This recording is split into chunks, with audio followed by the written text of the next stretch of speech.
Good morning students. आज हम exponents and powers के बारे में डिस्कस करेंगे।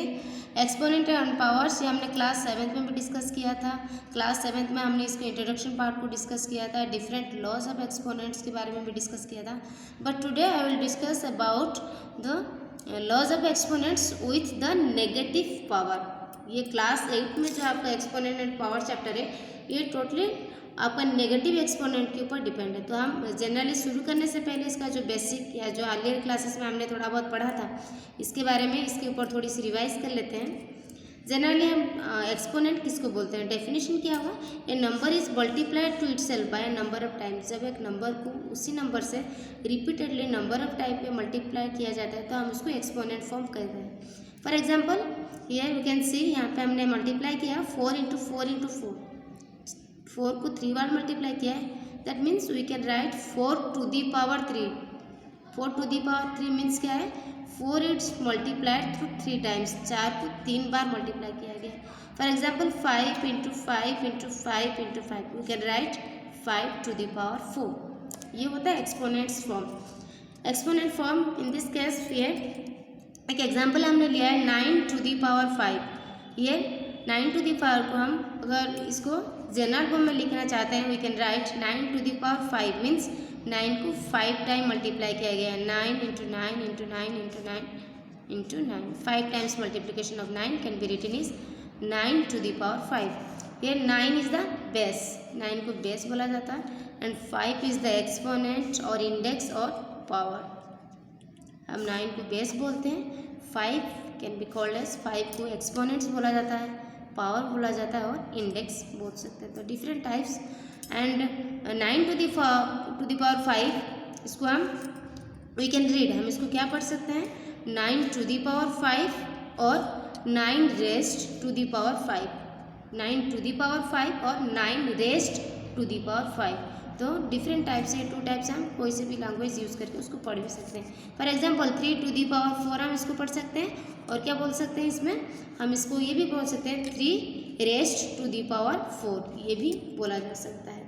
Hence 3 is the base and 4 is the exponent और इंडेक्स। तो जनरली हमने ये जो बेसिक पार्ट था, जो हमारी बेसिक इंट्रोडक्शन था उसको डिस्कस किया। मैंने कहा है हमने 7th क्लास में इसका बेसिक्स को पढ़ा था। क्लास 8 में हम नेगेटिव एक्सपोनेंट्स के साथ जाएंगे। तो फर्स्ट ऑफ ऑल देखेंगे what is negative exponent and how can we sort out, हम इसको कैसे सॉर्ट आउट कर सकते हैं। For example here is example 10 to the power -4। Here base is 10 and exponent या पावर इज -4। हम नेगेटिव एक्सपोनेंट के साथ डील करेंगे। तो फर्स्ट नेगेटिव एक्सपोनेंट को जब हम पॉजिटिव एक्सपोनेंट में चेंज करना चाहते हैं इसका रेसिप्रोकल कर लेते हैं। For example this is the basic law, a to the power -7 means this is the base with negative exponent. जब हम इसको पॉजिटिव करना चाहते हैं उसका रेसिप्रोकल फॉर्म कर लेते हैं, means 1/a to the power m। Negative exponents can be change into positive exponents by doing the reciprocal form of it. जब हम इसको रेसिप्रोकल फॉर्म में चेंज करेंगे देन ये पॉजिटिव हो जाएगा। For example 2 to the power -2 ये negative exponent है, इसको हम पॉजिटिव कैसे कर सकते हैं ना, इसका रेसिप्रोकल फॉर्म करके। Reciprocal means 1/2 to the power 2, hence 1/2 to the power 2 means क्या है, 2 का 2 time multiplication, 2 into 2 that is 1/4। तो फर्स्ट हम नेगेटिव एक्सपोनेंट्स को कैसे डील करेंगे, bye doing the reciprocal of this number. हम इस नंबर को रेसिप्रोकल करके हम कर सकते हैं, that is the negative exponents. इसके बाद हम डिस्कस करेंगे डिफरेंट लॉज ऑफ एक्सपोनेंट। हमने क्लास 7 में भी डिस्कस किया था, बट इसमें डिफरेंस क्या है, इसमें नेगेटिव एक्सपोनेंट्स। फर्स्ट लॉ क्या है, a to the power n into a to the power n। एक एक के सारे लॉज बहुत इंपॉर्टेंट है, सारा लॉज को क्लियर करना पड़ेगा, क्योंकि जब तक लॉज क्लियर नहीं होगा तो एक भी क्वेश्चन हम एक्सपोनेंट्स का नहीं सॉर्ट आउट कर पाएंगे। तो फर्स्ट ऑफ ऑल हमें लॉस को क्लियर करना पड़ेगा। तो first law is a to the power m into a to the power m is equal to a to the power m plus n। इस condition में देखिए आपका बेस बराबर है a बट एक्सपोनेंट अलग अलग है। तो ऐसे अगर क्वेश्चन हमारे पास आए देन हम पावर को ऐड कर लेते हैं। लॉस क्या बोलते हैं, a to the power m plus n। For example 6 to the power -4 into 6 to the power 3, both the condition है दिस सेम बेस 6। तो हमने पावर को ऐड किया है, 6 to the power -4 plus 3 that is 6 to the power -4 plus 3, plus minus minus करना है तो 4 - 3 1, but sign बड़ा डिजिट का कैरी करेगा इसलिए -1। तो आंसर आया 6⁻⁻1। नेगेटिव एक्सपोनेंट्स को मैंने पहले से ही कहा पॉजिटिव करते हैं विद द रेसिप्रोकल, तो 6⁻⁻1 it can be change into 1/6। 6⁻1 power को हम यहाँ पे रिप्रेजेंट कर सकते हैं, नहीं तो नहीं भी कर सकते हैं, बट ये ध्यान देना है नेगेटिव को पॉजिटिव करने के लिए रेसिप्रोकल करना है। तो that is the first law, a⁻m into a⁻n is equal to a⁻m plus m। Then the second law, same ये मल्टीप्लीकेशन की केस था, ये डिवाइड का केस है। a⁻m divided by a⁻m, base same है बट डिवाइड है, power different है। तो इस कंडीशन में क्या होगा, a⁻m minus n, that is the second law. पहला कंडीशन में हमने प्लस किया था, सेकेंड कंडीशन में हम माइनस कर रहे हैं। एग्जाम्पल, बेस सेम है 4⁻−9 divided by 4⁻2। In this condition base have same, both have same base 4 but exponent is different, one has -9 and the second has 2। तो अकॉर्डिंग टू लॉज के according हमें power को subtract करना पड़ेगा। 4⁻−9 -2, तो 4 minus minus plus करना है, 9 + 2 11, but sign हो जाएगा अकॉर्डिंग टू बड़ा डिजिट, तो बड़ा हो गया -9 तो -11। देन सेम रूल में नेगेटिव को हम पॉजिटिव करने के लिए इसका रेसिप्रोकल हमने यूज़ किया है, 1/4 टू दी पावर -11 हो गया प्लस 11। हम इसको ऐसे भी सॉर्ट आउट कर सकते हैं, 4 को 11 टाइम्स मल्टीप्लिकेशन करके भी हम इसको सॉर्ट आउट कर सकते हैं। That is the second law of exponent. Then what is the third law? Third law says that a⁻m into b⁻m। इस कंडीशन में आप देखिए दोनों की पावर सेम है, एक्सपोनेंट सेम है, इंडेक्स सेम है, बट बेस डिफरेंट है।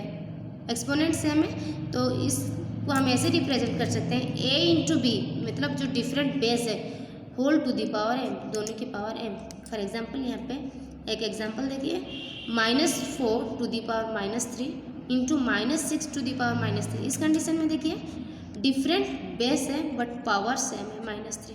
तो हमने क्या किया, माइनस इसकी according a into B means दोनों को बेस को मल्टीप्लाई किया जाएगा, -4 into -3 -6 to the power base, sorry हमारे जो एक्सपोनेंट्स पावर था वो इक्वल था, इसलिए to the power -3, hence -4 into -6, minus plus 4 6 24 to the power -3। Negative exponent को पॉजिटिव करने के लिए हमने रेसिप्रोकल का यूज़ किया, 1/24 टू दी पावर 3 या 24 रेज टू दी पावर 3, हम कैसे भी पढ़ सकते हैं। तो हम इसको ऐसे भी लिख सकते हैं, 24 into 24 into 24 to the power 3 means 24 का मल्टीप्लिकेशन 3 टाइम्स। तो that is the third law. Third law says that a⁻m into a⁻n is equal to a into b to the power m, means जब power same होता है base की multiplication होता है। That is the third law. Same condition divide के लिए हमारी इस कंडीशन में a⁻m divided by b to the power m means base different है बट एक्सपोनेंट्स या पावर सेम है, और डिवाइड फॉर्म में इसमें सेम था, मल्टीप्लिकेशन था, इसलिए हमने होल में मल्टीप्लाई किया था। इस कंडीशन में सेम है, सेम पावर है, बेस डिफरेंट है, इसलिए a divided by b whole to the power m, और we can write a⁻m divided by b to the power m। हम इसको डिवाइड फॉर्म में लिख सकते हैं। फॉर एग्जाम्पल है 4/5 to the power -3 divided by 6/10 to the power -3। इस condition में देखिए बेस डिफरेंट है बट पावर अलग है, तो इस कंडीशन में क्या होगा, जब बेस डिफरेंट होता है और बेस डिफरेंट है और पावर जो होता है वो सेम है और डिवाइड है, तो इस कंडीशन में हमने होल में ले लिया 4/5 divided by 6/10 to the power -3। तो जब हमने डिवाइड को, ये हमारे अर्लियर क्लासेस में हमने डिस्कस किया है, 4/5 डिवाइड उसका क्या हो जाता है, मल्टीप्लाई हो जाता है, और 6/10 हो जाएगा 10/6 टू दी पावर -3। हमने होल में लिया है, जैसे मल्टीप्लिकेशन में होल लेके मल्टीप्लाई किया था, डिवाइड में होल में डिवाइड किया था, देन मल्टीप्लाई किया है। इसके बाद हमने सॉर्ट आउट किया 4/3 टू दी पावर -3, माइनस को नेगेटिव को पॉजिटिव एक्सपोनेंट करने के लिए हम इसको रेसिप्रोकल ले लेते हैं, देन ये हो जाएगा आपका 3/4 टू दी पावर 3। तो that is the fourth law. हमने 4 लॉ को डिस्कस किया है। Then the fifth law, a to the power m to the power n। यहाँ पे हमने देखा बेस एक ही है बट यहाँ पे एक्सपोनेंट्स 2 है, a to the power m to the power n। इस कंडीशन में हमारी जो रूल है वो क्या होता है, इस कंडीशन में जब हमारे पास बेस 1 होता है, एक्सपोनेंट्स 2 या मोर देन 2, 2 से 3 या 4 एक्सपोनेंट होता है, तो हम इसको जनरली मल्टीप्लाई करते हैं, तो हो जाएगा a to the power m into n, that is a to the power m into n या a to the power mn. For example here 4 to the power 2 to the power minus 3. In this condition base is 4 and power is 2 to the power minus 3. तो हमें क्या करना है, 4 to the power base एक ही है, exponent 2 है, हम exponents को मल्टीप्लाई कर दिए 2 into minus 3, that is 4 to the power 2 3 जा minus 6, 4 to the minus 6 means क्या है, इसको जब हम पॉजिटिव में कन्वर्ट करेंगे देन ये रेसिप्रोकल हो जाएगा 1/4 to the power 6. That means we can it calculate 1/4 to the power 6 means 6 time multiplication of 4, 4 into 4 into 4 ऐसे करके हम मल्टीप्लाई करके भी इसको लिख सकते हैं. That is the fifth law. And the sixth law is it is the important, a to the power 0 that is 1. कोई भी बेस होगा जब इसकी पावर 0 होगा उसका वैल्यू हमेशा 1 ही आएगा. 100 टू द पावर 0 ऑल्सो 1. कैसे हम इसको प्रूव करेंगे, पावर 0 कब होगा ना, सपोज हमने 100 टू द पावर 5 लिया है divided by 100 to the power 5 लिया है, तो इसके according a to the power दोनों की बेस से में ये इस कंडीशन में हम क्या करते हैं, जनरली 5 माइनस 5 दैट इज 0 कर लेते हैं. बट क्वेश्चन ये राइज होता है 1 कैसे आएगा, 100 to the power 5 means 100 into 100 into 100 100 into 100. Same time इसको भी 5 टाइम्स मल्टीप्लिकेशन करेंगे, मल्टीप्लिकेशन हो गया, cancel cancel cancel that is 1. Hence something to the power 0 also always 1. कोई भी नंबर हो टू द पावर, कोई भी हम इसको रेशनल नंबर को लेके भी कर सकते हैं, 4 to the power 4/5 to the power 0 also 1. Something to the power is always 1. Then we shall discuss about the standard form. Standard form क्या होता है ना, कोई भी बड़ा नंबर को जब हम एक्सपोनेंट फॉर्म में या शॉर्ट फॉर्म में रिप्रेजेंट कर सकते हैं, that is the standard form. For here example, this is example, तो हमने इसमें रिप्रेजेंट करेंगे इसको स्टैंडर्ड फॉर्म में. सपोज इसको हमने देखा 4 इंटू, देखिए यहाँ पे number of zeros 2 2 and 3, number of total zero 7 0 हो गए. तो पहले इसको हम डिवाइड कर लेंगे 4 इंटू 170. सपोज हम कैसे करते हैं, 400 इज इक्वल टू 4 इंटू 100. तो यहाँ पे हमने भी ऐसे सेम किया है, 4 7 टाइम्स 0 था तो 4 इंटू 1 में 7 0 हो गया. मीन्स देन क्या करना है, 4 इंटू 1 में 7 0 मीन्स क्या है, इसको हम रिप्रेजेंट कर सकते हैं 10 टू द पावर 7. तो इस टाइप के नंबर को हम ऐसे स्टैंडर्ड फॉर्म में लिखेंगे.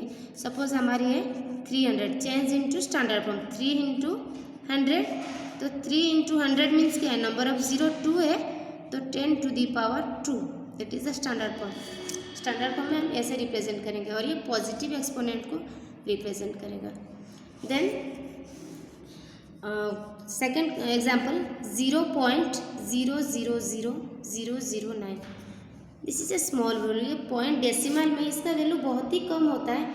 इस जब भी हम इसको स्टैंडर्ड फॉर्म में रिप्रेजेंट करेंगे, याद रखिए हमेशा इसमें नेगेटिव एक्सपोनेंट ही रिप्रेजेंट होगा, हमेशा नेगेटिव एक्सपोनेंट्स में ही रिप्रेजेंट कर पाएंगे. That is a very small value, बहुत ही छोटा वैल्यू होता है. तो फर्स्ट ऑफ ऑल हमें ये जो डेसिमल होता है we have to remove the decimal point, decimal और पॉइंट, हमें पहले डेसिमल को रिमूव करना पड़ेगा. तो फर्स्ट 0 पॉइंट, देखिए यहाँ पे कितने 0 के बाद 9 है, 3. तो इसको जब हम डेसिमल को रिमूव करेंगे तो 9/1 में नंबर ऑफ 0 6 हो गए, सॉरी 7, क्योंकि 7th पार्ट में है 1 2 3 4 5 6 7, तो 9/1 में 7 0, ये मल्टीप्लिकेशन था, ये डिवाइड फॉर्म है, दैट इज इक्वल टू 9/1 में 7 0 है. तो इसको जब हम रिप्रेजेंट करेंगे एक्सपोनेंट में 7 0 मीन्स क्या है, 10 into 10 into 10 into 10 into 10, 7 times हो गया, तो इसलिए हो जाएगा 9/10 टू द पावर 7. तो ये हो गया हमारी स्टैंडर्ड फॉर्म. बट इसको मैंने कहा है this is a very small number, ये बहुत छोटा नंबर होता है. इसको हमेशा हम नेगेटिव में रिप्रेजेंट करेंगे, तो नेगेटिव में रिप्रेजेंट करने के लिए 9 इंटू 10 टू द पावर 7 जो पॉजिटिव है, नेगेटिव होने के लिए उसका रेसिप्रोकल हो जाएगा, that means 10 to the power -7. इस रिलेटेड एक एग्जाम्पल देखेंगे. सपोज दे रखा है चेंज 5000 इंटू स्टैंडर्ड फॉर्म, तो 5 into 1000 that is 5 into 10 into 10 into 10, that is 5 into 10 to the power 3। And same negative exponents में करेंगे 0.009, तो 9 number of digits after decimal 1 2 3, तो हो जाएगा 9/1000।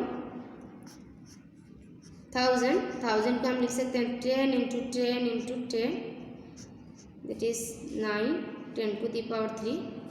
हम इसको निगेटिव में रिप्रेजेंट करेंगे। This is a very small number, small decimal number. 9/10 to the power 3 can be written as 9 to the power -3। तो आज की क्लास में हमने डिफरेंट लॉज ऑफ एक्सपोनेंट्स के बारे में डिस्कस किया, स्टैंडर्ड फॉर्म के बारे में डिस्कस किया। तो डिफरेंट अलग अलग एग्जांपल्स लेके क्या क्या डिफरेंट टाइप्स ऑफ लॉज है उसको पहले क्लियर करना पड़ेगा। हम अलग अलग एग्जांपल्स लेके उसको पहले सॉर्ट आउट करेंगे पूरा चैप्टर को कवर करने के लिए।